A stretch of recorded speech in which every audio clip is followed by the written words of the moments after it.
Okay, so this isn't going to be super in depth. It's just going to be a little intro because I know this question comes up a lot, and just I'm going to show it to you right now. So, in your ChatGPT interface, I have a paid account. It's a Teams account, so it's going to look very minorly different from like a traditional paid account, but it's more or less the same. So on the bottom left-hand corner, you're going to have like a little profile icon. You're going to click on that and go to settings. And here you're going to see data controls. Click on that, and you're going to see improve the model for everyone. And you're going to want to make sure that that's toggled to off.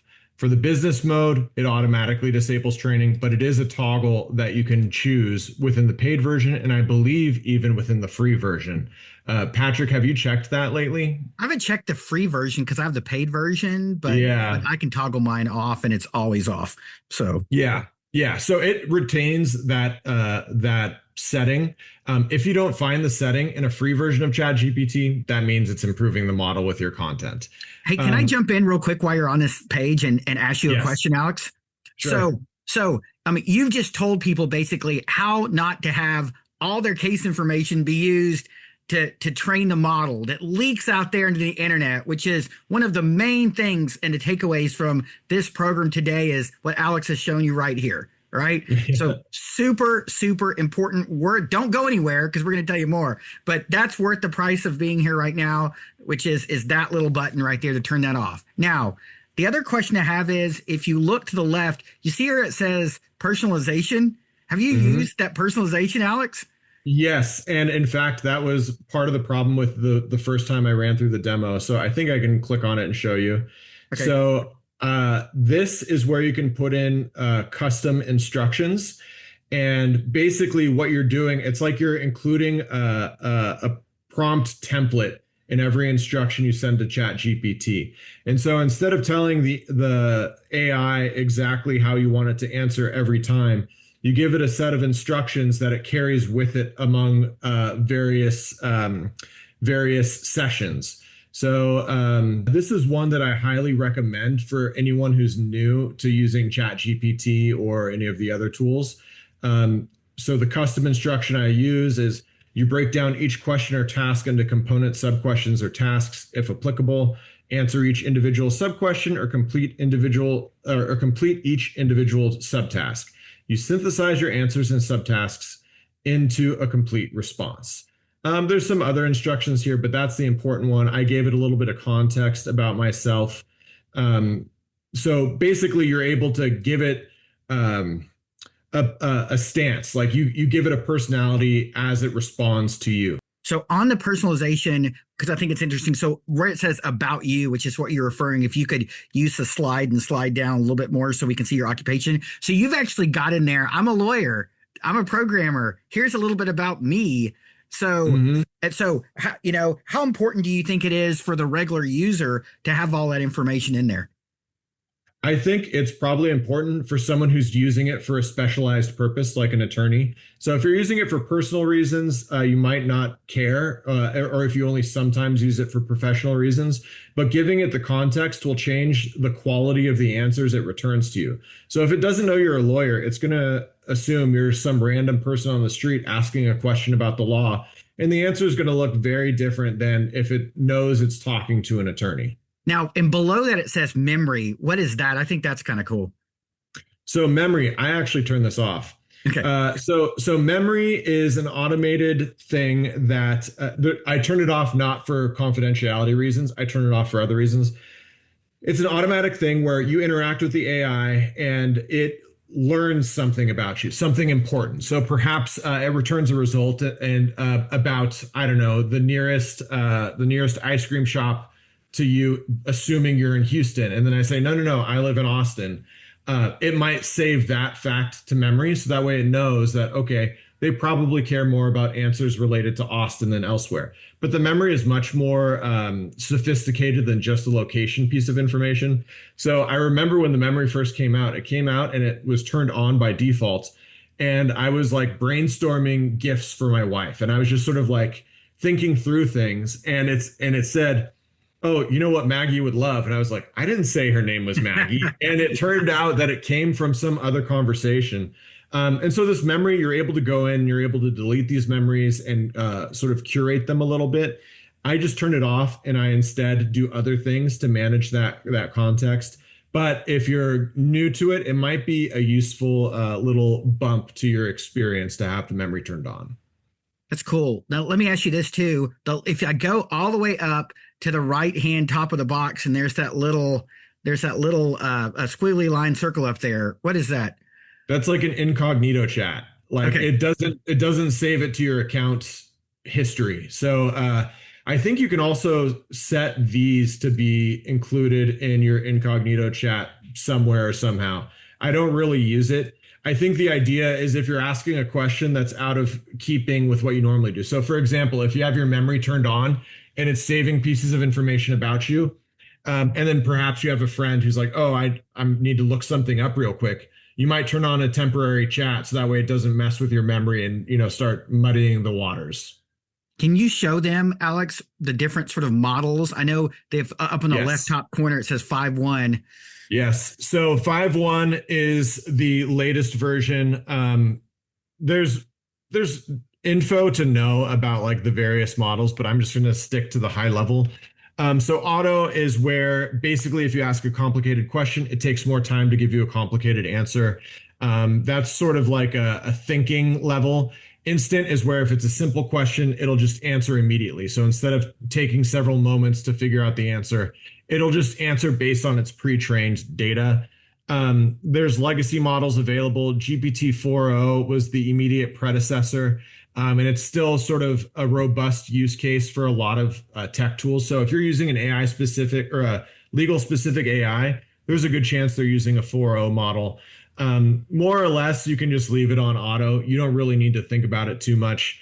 If you get frustrated by the amount of time it takes and you just need a simple answer, not only can you change it to instant, but they've added a new feature where you can click just answer now. So if it's like stopping to think, you can have it skip ahead. So let's talk about prompting a little because I know that Hey, was hey, like Alex, let something. me drop one Yeah, thing in real quick before you go to yeah, prompting.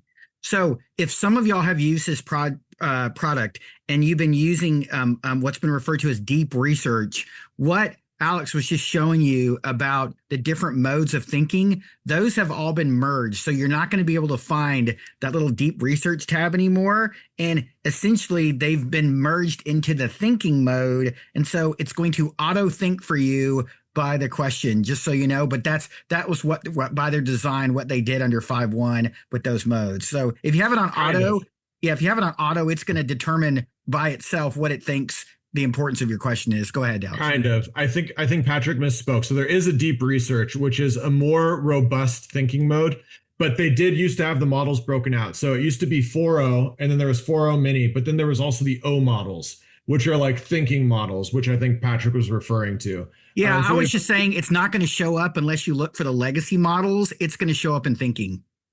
okay. Yeah. Um, but yeah, so about prompting. So that the reason I gave you that set of custom instructions is because that is a good practice for how you talk to the AI. Instead of asking a big question that has a lot of assumptions baked in, which is what we do by nature, you need to break it out into what the subparts are. And if there is an assumption included in why you're asking a question, you might have to actually provide it to the AI. So rather than assume the AI can understand everything about where you're coming from, you need to treat it a little bit like you're walking a really smart middle schooler through the thought process, right? Like maybe it's a flow chart of how you think through a legal problem. Think about it that way when you're prompting. So the AI can actually come back with way better answers than like a middle schooler can. But in terms of making sure it stays on task, you need those discrete bite-sized questions. So I don't want to go into a whole big demo because it could take several minutes. But something I might do is mimic the kind of output that you're expecting to see. So, say you're trying to do a search for case law and statutes that might be relevant to your case.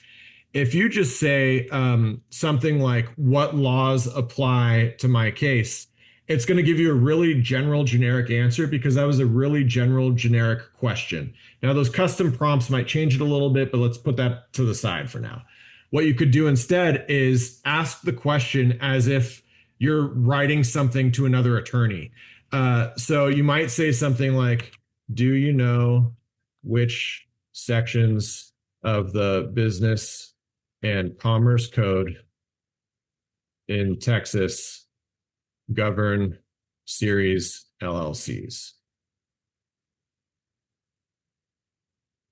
But by putting in, it's we're so far removed from law school that thinking of this as a term of art is almost like silly, but it is a term of art, right? Like you're talking about the sections of the code. And when you do something like that, you're going to get a much more targeted answer that it's going to understand the intent. And the reason this is important is because the way AI works is pattern matching. It is not actually pulling straight up information. Instead, it pulls a bunch of resources that it thinks might match your search, and then it generates a pattern out of that to get the result. So what you're doing with this section is you're basically narrowing the set of results it returns to something that looks like a legal resource, right? So if you ask a generic question, it's going to pull a bunch of patterns out from the data that look generic. So if you type this into Google right now, you might get something like an ad for a personal injury lawyer. You might also get a Wikipedia article, or you could get something from what are they called? That oh man, I'm forgetting that LegalZoom. Maybe you'll pull a LegalZoom result, which is not what you want. But if you give it the foundational information of like, wait, no, I want terms of art. I want something written by lawyers for lawyers. I want the actual codes. If you think in terms of what that answer might look like and provide that within your prompt, you're just going to get better results. One last thing you can do is you can ask it to actually, so you can click on these links, but you can ask it to do research in particular websites. Even though that this is given citations in there, I would just say we haven't talked a little bit about hallucinations yet, but it still is going to hallucinate. So I know there was a study yesterday that found that when they were doing mental health literature reviews, that ChatGPT, what we're looking at here, was fabricating roughly 1 in 5 academic citations. And so you still need to go in and verify the citations, because there are some in doing research that are showing that 56% of citations are either fake or contain errors. So just be very cautious and go check your sources. Yeah, and I think that's probably a little bit of a function of letting it go far afield rather than staying tailored and on target with a particular question.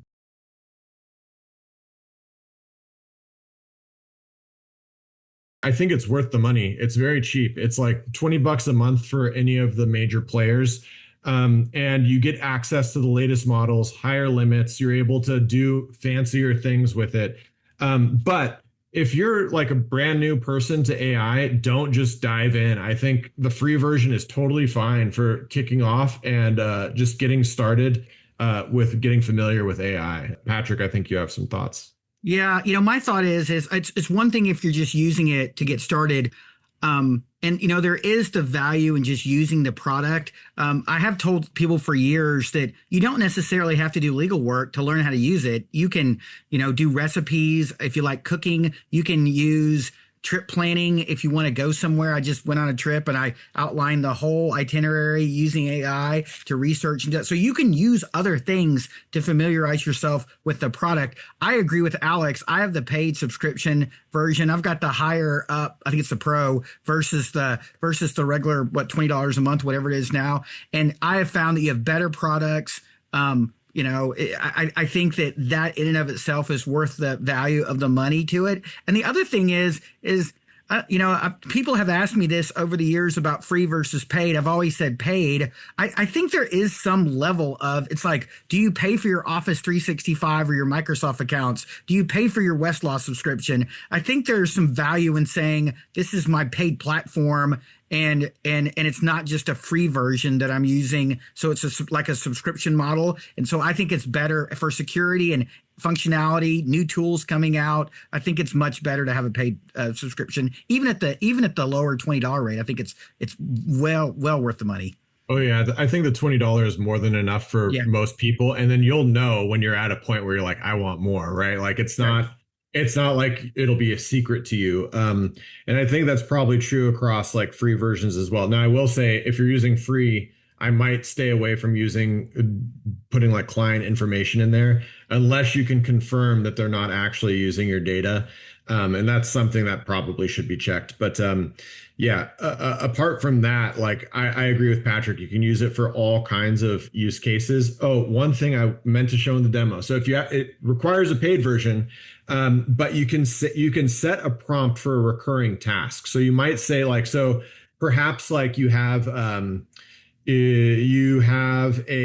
job hunt, right? Like maybe you're looking to move positions and you can tell ChatGPT, I want you to look for positions in this field, in these locations for me every day at 9 a.m. And every day at 9 a.m. You'll get a notification with the search results, and it'll even tell you if it's shown you results before. It'll say there weren't any new results, or there's only this one new one, or whatever. It's really useful for lots of little edge cases. Yeah, I did, Alex, on my trip. I had it do I did the trip planning for it, and then I had it send me a countdown. Is your passport up to date? Have you checked this? I mean, I'm like getting emails just like, oh, yeah, I've done that. Oh, do you have trip insurance? I mean, it was like sending me all these reminders. So it was kind of cool. Yeah.